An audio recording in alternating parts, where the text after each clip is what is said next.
আগে যাচাই করবেন ইমান আছে কিনা। হ্যাঁ, 2 নম্বর বক্তব্য শুনবেন, এক বক্তব্যতে সব পাওয়া যাবে না। 2 নম্বর চিন্তা করবেন ইমানটা শুদ্ধ কিনা, ঠিক আছে। 3 নম্বর আগে ইমান আছে কিনা, মানে নাওয়াকে যদি ইমান, আমি একটু বাংলা পড়ে দিই শুধু পয়েন্ট কয়েকটা, 10টা কারণ উলামায়ে কেরাম উল্লেখ করেছেন, আরো কারণ আছে, মৌলিক 10টা কারণ ছোট ছোট করে বলবো, আপনারা ধরে নেবেন, 1 মিনিটও লাগবে না। ইমানের সাথে শিরিকের মিশ্রণ করা, এই করলে কি হয়ে যায়? ইমান নষ্ট হয়ে যায়। 2, আল্লাহ এবং বান্দার মাঝে বিভিন্ন মাধ্যম নির্ধারণ করে তাদের কাছে চাওয়া, প্রার্থনা করা, শাফাত কামনা করা, তাদের ইবাদত করা, এটা হলো কুফুরি মাধ্যম। আল্লাহকে পাওয়ার জন্য যারা মাধ্যম নির্ধারণ করে, যেমন পীর, ফকির, মূর্তি, এদের ইমান কি নাই। দলিলগুলো দেওয়া আছে, 1 নজরে আকিদা তাওহীদ যে বইটা আছে, এই বইটার মধ্যে আরবি সহ দলিল সহ উল্লেখ করা আছে। আমি শুধু পয়েন্টগুলো পড়ছি। 3 নম্বর কারণ, কাফের মুশরিকদেরকে কাফের না বলা অথবা তাদের আদর্শকে বিশ্বাস করা।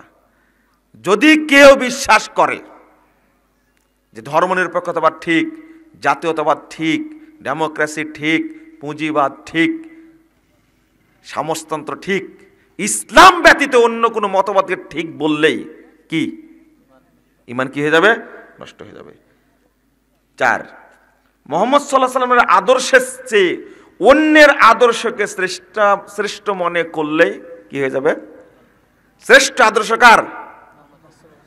আর আমি বিশ্বাস করি মুহাম্মদের চেয়ে শ্রেষ্ঠ আদর্শ কার্ল মার্কসের, শ্রেষ্ঠ আদর্শ মাও সেতুংয়ের, শ্রেষ্ঠ আদর্শ কার? লা ইলাহা ইল্লাল্লাহ। এই ব্যক্তির কি নাই? ইমান নষ্ট হয়ে গেছে। 5 নম্বর, মুহাম্মদ সাল্লাল্লাহু আলাইহি ওয়াসাল্লাম যে শরীয়ত নিয়ে এসেছেন তার কোনো অংশের প্রতি যদি কোনো ব্যক্তি বিদ্বেষ পোষণ করে, তুচ্ছ তাচ্ছিল্য করলো, বিদ্বেষ পোষণ করলো, তার মধ্যে কি নাই? ইমান নাই।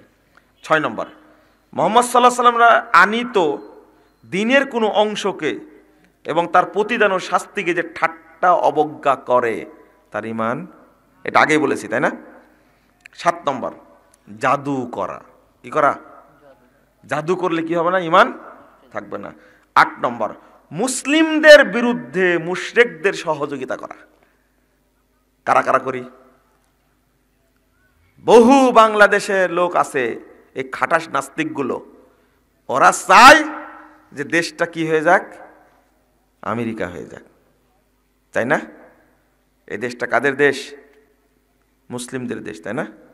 হাই হাই, যারা চায় এবং সহযোগিতা করে মুশরিকদেরকে, বিধর্মীদেরকে সহযোগিতা করে, তাদের কি ইমান নাই? 9 নম্বর, যে ব্যক্তি বিশ্বাস করে যে তার উপর থেকে শরীয়তের কিছু কি হয়ে গেছে? মওকুফ হয়ে গেছে। যেমন যারা বলে যে মারেফত হাসিল হয়ে গেছে, আর কি লাগবে না? নামাজ লাগবে না, ওরা মারেফত হাসিল করে ফেলেছে। এই জন্য পীর ফকিররা নামাজ পড়ে না। কি জন্য পড়ে না বলেন তো?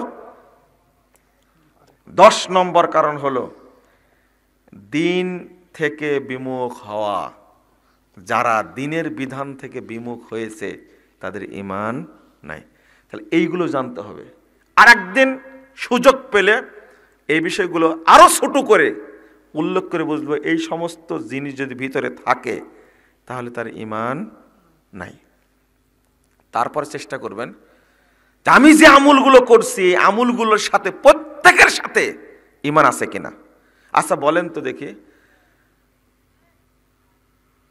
একজন ব্যক্তির মাথা কেটে ফেলে দেওয়া হলো, কি করলো? মাথা কেটে ফেলে দেওয়া হলে হাত কোনো কাজ করবে? করে? হাতের 5 আঙ্গুল আছে, তাই না? ভিতরে কি আছে? আত্মা আছে, বলেন আপনারা। কিডনি আছে, হৃৎপিণ্ড আছে, লিভার আছে, রক্ত আছে, শিরা উপশিরা আছে। মাথা কেটে ফেললে একটা কাজ করবে? 2 পা আছে, কাজ করবে না, একটাও কাজ করবে না মাথা কেটে ফেলে দিলে। ঠিক কোনো ব্যক্তি যদি ঈমান ছাড়া কোনো ইবাদত করে, কি নাই? লাভ নাই। প্রত্যেকটা ইবাদত করতে হবে কি নিয়ে? ঈমান সহ। বন্ধুরা আমরা আর কথা বলবো না। আল্লাহ যেন আমাদেরকে সহি ঈমান দান করেন। আচ্ছা, আর একটা হলো দোয়া করছি আল্লাহ রাব্বুল আলামিন আমাদের সবাইকে, যারা আজকে উপস্থিত, আল্লাহ আমাদের সবাইকে যেন খাঁটি মুমিন হিসাবে কবুল করেন। আমি পূর্ণ ঈমানের কথা বলিনি এখনো, মুমিন কামেল কখন হয়, তাই না? এতগুলো প্রসঙ্গ ঈমানের সাথে জড়িত। আজকে আপনারা আমাকে গালাগালিজ করবেন, মানে এই মোহনপুরে, মহব্বতপুরে, খানপুরে, বাগবাজার এ যাবৎ যত আলোচনা হয়েছে, এই রকম আলোচনা আমি জীবনেও করিনি। এই জন্য আপনারা বুঝলেনও না, গালি দিয়েন না। আমি দোয়া করে দিচ্ছি আল্লাহর কাছে, আল্লাহ এই সমস্ত দিনী ভাই বোনদেরকে তুমি খাঁটি পূর্ণ মুমিন হিসাবে কবুল করে নাও, আমিন। আল্লাহ ঈমানহীন আমাদের মৃত্যু দিও না, আল্লাহ আমাদেরকে সহি ঈমানের সাথে মৃত্যু দান করিও, আমিন। ওঠার সময় দোয়া পড়বেন তো, তাই না? দোয়া পড়ে আপনারা কিছু দিয়ে যাবেন এই সম্মেলনের জন্য, বৈঠকি দান দিয়ে যাবেন তো? দোয়া পড়েন এবার, সুবহানাকা আল্লাহুম্মা ওয়া বিহামদিকা আশহাদু আল্লা ইলাহা ইল্লা আনতা আস্তাগফিরুকা ওয়া আতুবু ইলাইকা।